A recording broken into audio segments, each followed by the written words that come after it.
at the Department of Language, Literacy, and Sociocultural Studies.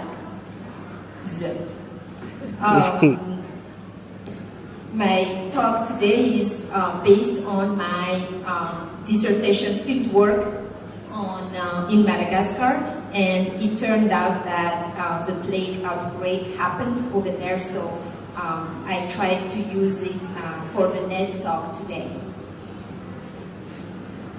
Madagascar, the island east of Africa, had its most deadly plague outbreak in 2017. According to the World Health Organization, there were 202 deaths and 2,348 diagnosed. The reported numbers might not be accurate because some rural inhabitants who were affected did not inform the authority, whereas urban dwellers who showed some symptoms at health centers without being tested were also added to the data. For example, as you see on the slide, one of my cousins who traveled with me and my relatives showed some blood in her vomit, and all of us who were in the car were rushed to the special hospital as potential plague patients. Our information, such as our names, ID number, home address, and contact information were recorded as required by law after each of us were interrogated about other plague symptoms. Although the 6 of us were released due to lack of direct symptoms, my cousin was kept there for further lab testing. We were told that we would go through further examination if my cousin's results were suspicious. It was only after learning that she was cleared and sent home that we all relieved. Before that, I thought I would be dead and buried by health-designated people, but not by my family, to prevent the spread of the plague. I had the biggest fear of my life. My husband and my 4 children were in the US and had no idea of what I went through until I came back from my field trip. At first, I thought that my field work was interrupted because most of the schools in the country were forced to close their doors to avoid people gathering during the plague outbreak. In the town of Mahajanga, where I stayed, schools were closed for nearly a month. That meant I could not do classroom observations, which were a big part of my study of conceptualizing and implementing a culturally relevant pedagogy in foreign language teaching.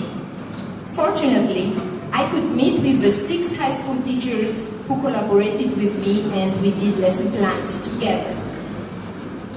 Per my advisor's recommendation, I tried to find a way to introduce topics around the plague in foreign language lessons to bring realities in the classrooms.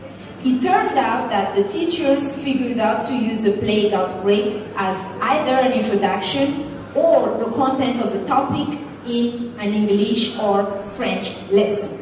When the students in the class de Terminal A, or senior with literary path, were asked by the French teacher to argue in French whether they believed that the plague existed or not, there was a divide in opinions.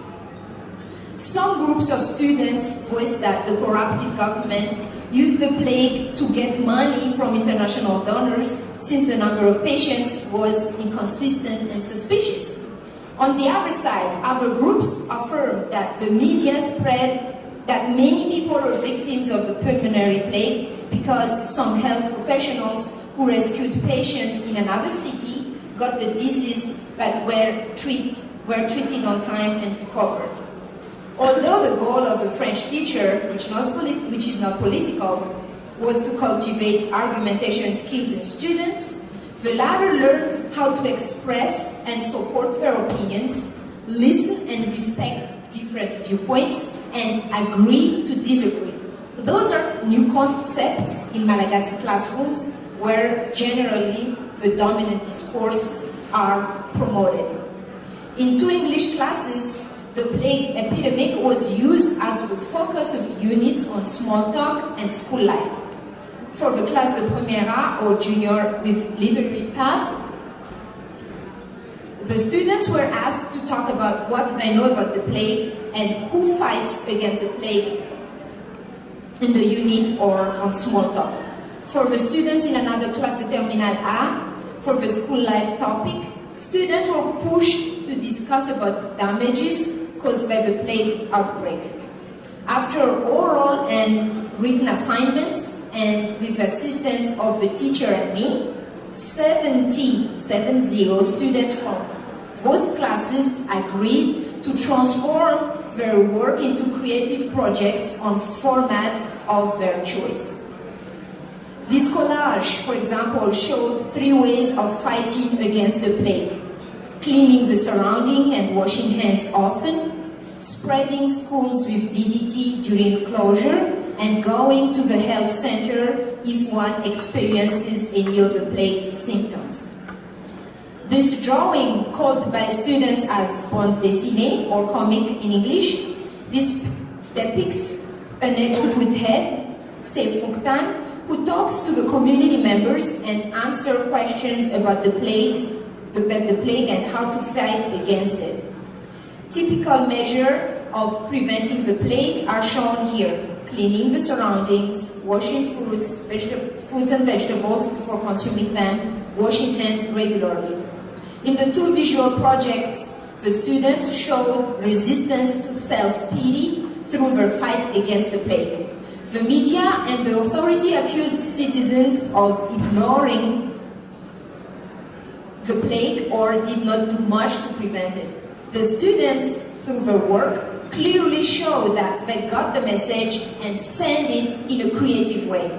Normally, knowledge production at the student level in Madagascar is limited to writing a short composition.